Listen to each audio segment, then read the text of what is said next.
एक साहसिक एवं सुखद यात्रा। इस यात्रा में पहाड़ का उतार चढ़ाव, समतल झरने, नदियाँ, जंगल सब कुछ मिलता है। यहाँ यात्रा है रोहतास जिला के चेनरी प्रखंड के गुप्ता धाम की। कैमूर पहाड़ी पर गुफा में स्थित गुप्त धाम की गुप्त धाम की ख्याति शिव केंद्र के रूप में है। इस क्षेत्र में भगवान शंकर व भस्मासुर से जुड़ी कथा को जीवित रखे हुए व पौराणिक मान्यताओं के अनुसार भस्मासुर से भयभीत होकर भगवान शिव को भगाना पड़ा था। वह इसी धाम की गुफा में आकर छिपे थे। भगवान विष्णु ने पार्वती का रूप धारण करके भस्मासुर को अपने सिर पर हाथ रखकर नृत्य करने का प्रस्ताव रखा। देवी पार्वती से शादी करके लोग में भस्मासुर ने जब अपने सिर पर हाथ रखकर नृत्य शुरू किया तो भगवान शिव से प्राप्त किए गए वरदान के कारण वह जल कर भस्म हो गया। ऐतिहासिक गुप्तेश्वर नाथ महादेव का गुफा मंदिर को लेकर कई किंवदंतियां हैं, किंतु इनका कोई पौराणिक आधार नहीं है। विंध्य श्रृंखला की कैमूर पहाड़ी के जंगलों से घिरे गुप्त धाम गुफा आज भी रहस्यमय बना हुआ है। गुप्त धाम जाने के क्रम में कैमूर पहाड़ी का अद्भुत नज़ारा। बाबा धाम की तरह गुप्तेश्वर नाथ यानी गुप्त धाम श्रद्धालुओं की काफ़ी लोकप्रिय है। यहाँ अक्सर ये गंगा जल लेकर शिवलिंग पर चढ़ाने की परंपरा है।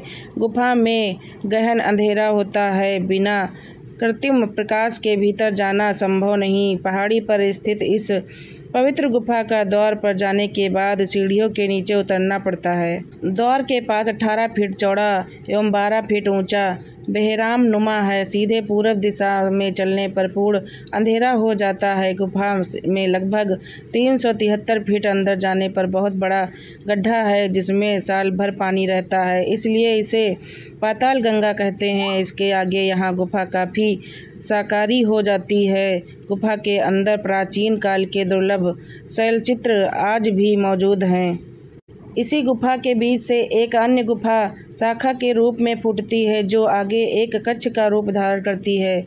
इसी कक्ष को लोग नाच घर या गुड़दौड़ कहते हैं। रोशनी का समुचित प्रबंध नहीं होने के कारण श्रद्धालु नाच घर को नहीं देख पाते हैं। यहाँ से पश्चिम जाने पर एक अन्य संकारी शाखा दहनी ओर जाती है जिसके आगे के भाग को तुलसी चौराहा कहा जाता है।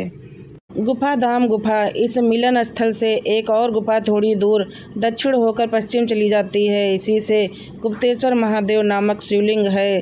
गुफा में अवस्थित शिवलिंग वास्तव में प्राकृतिक शिवलिंग है। शिवलिंग पर गुफा की छत से बाहर पानी टपकता रहता है। इस पानी को श्रद्धालु प्रसाद के रूप में ग्रहण करते हैं।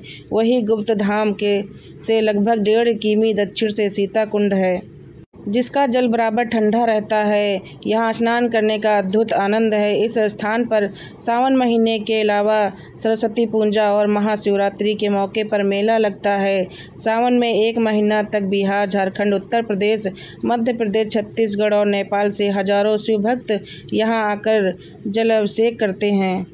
बक्सर से गंगा जल लेकर गुफा धाम पहुँचने वाले भक्तों का तांता लगा रहता है। लोग बताते हैं कि विख्यात उपन्यासकार देवी नंदन खात्री ने अपने चर्चित उपन्यास चंद्रकांता में विंध्य पर्वत श्रृंखला की जिन तिलस्मी गुफाओं का जिक्र किया है, संभवतः उन्हीं गुफाओं में गुप्त धाम की यह रहस्यमयी गुफा भी है। वहाँ धर्मशाला और कुछ कमरे अवश्य बने हैं परंतु अधिकांश जर्ज हो चुके हैं। रोहतास के इतिहासकार डॉक्टर श्याम सुंदर तिवारी का कहना है कि गुफा के नाच घर और गुड़दौड़ मैदान के बंगल में स्थित पाताल गंगा के पास दीवार पर उत्कीर्ण शिलालेख जिसे श्रद्धालु ब्रह्मा के लेख के नाम से जानते हैं को पढ़ने से संभव है इस गुफा के कई रहस्य खुल जाएं। उन्होंने कहा कि केंद्र सरकार को चाहिए कि पुरातत्विक और भाषाविदों की मदद से अब तक अपाठ्य रही इस लिपि को पढ़वाया जाए ताकि इस गुफा के रहस्य पर बड़ा पर्दा हट सके।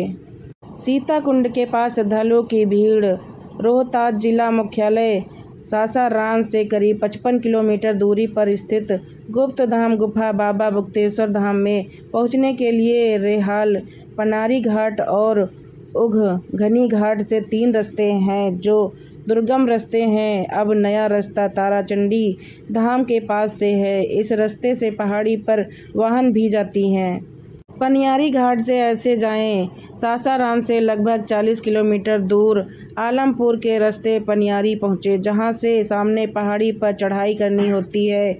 सामने से उसकी ऊंचाई का आकलन करना मुश्किल है। उसकी ऊंचाई लगभग 3000 मीटर के आसपास होगी। वैसे पौराणिक नहीं है, ऊंचाई अनुमानित है। यहाँ एक देवी का स्थान है जिसको लोग पनियारी माई के नाम से जानते हैं। यहाँ जमीन के नीचे से 12 महीने पानी निकलता रहता है। शिव भक्त यहाँ पनियारी माई का दर्शन करके आगे की यात्रा करते हैं।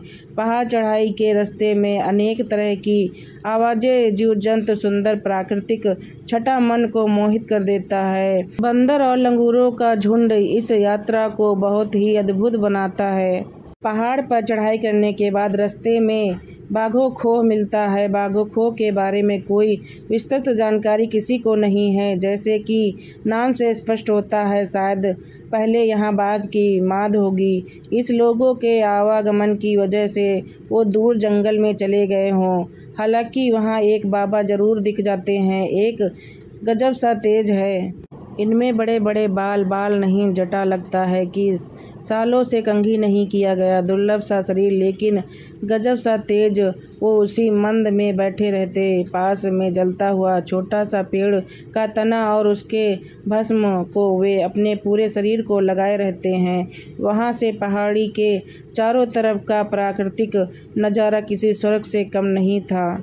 बगुआ खो के पास शिव भक्त वहाँ 10-12 किलोमीटर दूर जाने पर आम के कुछ पेड़ मिलते हैं। बड़े से आम के पेड़, लगता है जैसे पीपल और बट की तरह फैले हुए हैं। एक के बाद एक कई हैं। इन्हीं आम के पेड़ की वजह से उस जंगल का नाम था अम्बुआ चूआ। अम्बुआ चूआ का हिंदी में अर्थ होता है आम का गिरना। शायद इसी तरह से इस स्थान का नामकरण हुआ होगा। वैसे तो इसका भी कोई परिणाम नहीं था। स्थानीय लोग यही कारण बताते हैं। अमचवा को कुछ लोग आम बहू भी कहते हैं। रास्ते में पड़ने वाला दुर्गावती नदी आगे एक जगह हनुमान जी और दुर्गा जी का मंदिर है।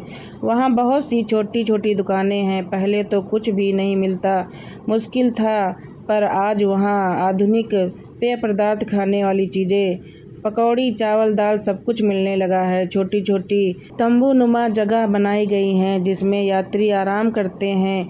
यहीं पर सारे रास्ते में आने वाले शिव भक्तों का मिलन होता है। सीता कुंड, यहाँ से चलने के बाद रास्ते में 2 बार दुर्गावती नदी को पार करना पड़ता है। पहाड़ी पर वर्षा होने पर कारण इस नदी का जल स्तर इतना बढ़ जाता है कि बाढ़ जैसा नज़ारा हो जाता है। यहाँ नदी पार करने की कोई मुकम्मल व्यवस्था नहीं है, इसलिए नदी पार करते वक्त सावधानी बरतने की ज़रूरत है। लेकिन महाशिवरात्रि के वक्त इस नदी में नामात्र पानी होती है। फिर लगभग 3 या 4 किलोमीटर ऊपर नीचे समतल चलने के बाद पहाड़ी का दूसरा ओर आ जाता है। वहाँ से 3 या तो 4 किलोमीटर दूर चलने के बाद आता है बाबा भुक्तेश्वर नाथ की गुफा। वो गुफा जिसमें खुद भोलेनाथ भस्मासुर से बचने के लिए छुपे थे। गुफा के लगभग 2 किमी दूर एक झरना है, नाम है सीता कुंड। कहते हैं यहाँ का पानी इतना शीतल है कि कुछ लोग इसे शीतल कुंड भी कहते हैं। शिव भक्त यहाँ नहाने के बाद वहीं से जल लेके गुफा में बाबा का दर्शन करने जाते हैं।